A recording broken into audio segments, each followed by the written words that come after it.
Hello class seventh.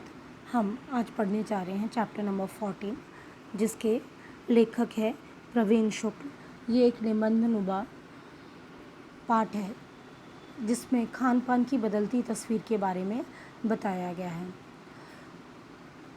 देखते हैं इस पाठ में क्या दिया हुआ है।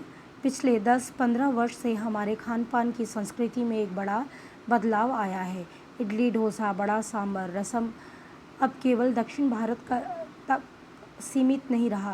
ये उत्तर भारत के भी हर शहर में उपलब्ध है और अब तो उत्तर भारत की ढाबा संस्कृति लगभग पूरे देश में फैल चुकी है। अब आप कहीं भी हों, उत्तर भारतीय रोटी, दाल, साग आपको मिल ही जाएगी। फास्ट फूड का भी चलन भी बड़े शहरों में खूब बढ़ा है। इन फास्ट फूड में बर्गर, नूडल्स जैसी कई चीज़ें शामिल हैं।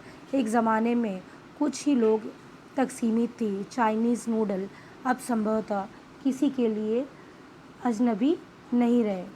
2 मिनट्स नूडल के पैकबंद रूप में से तो कम से कम बच्चे बूढ़े सभी परिचित हो चुके हैं।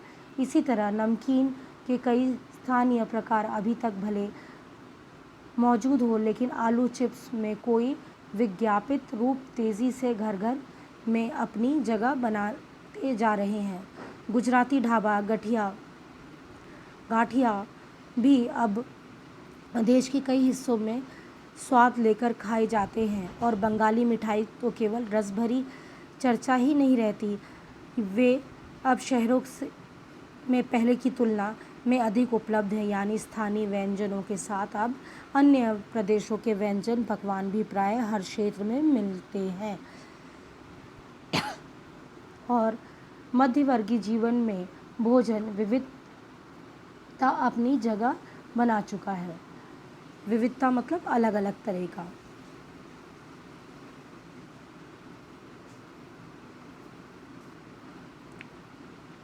कुछ चीज़ें और भी हैं, मसलन अंग्रेज़ी राज तक जो ब्रेड केवल साहबी ठिकानों तक सीमित थी, अब कस्बों तक पहुंच चुकी है। नाश्ते के रूप में लाखों करोड़ों भारतीय घरों में सेकी तली जा रही है। खान पान की इस बदलती हुई संस्कृति में सबसे अधिक प्रभावित नई पीढ़ी है।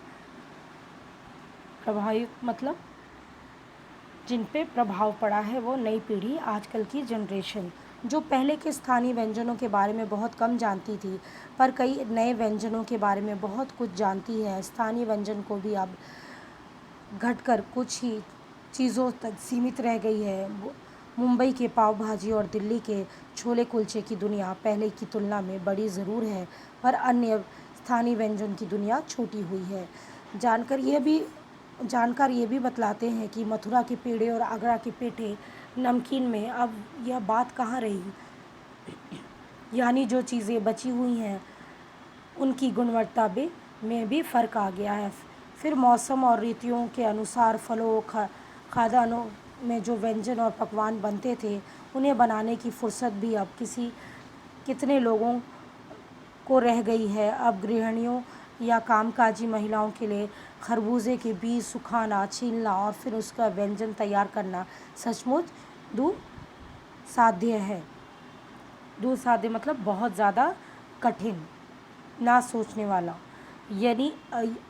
यानी हम पाते हैं कि एक और तो स्थानीय व्यंजन की कमी आई है, दूसरी ओर देसी विदेशी व्यंजन अपनाए जा रहे हैं जिन्हें बनाने पकाने की सुविधा है।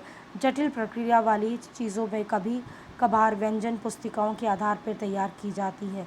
जटिल मतलब कठिनाई से तैयार की हुई, जिसमें खाना बनाने में जिसमें बहुत सारी चीज़ों और बहुत वक्त लगता हो।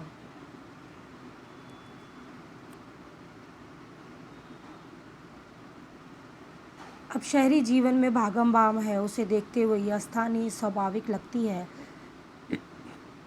फिर कमर तोड़ महंगाई ने भी लोगों की कई चीज़ों से धीरे धीरे वंचित कर दिया है।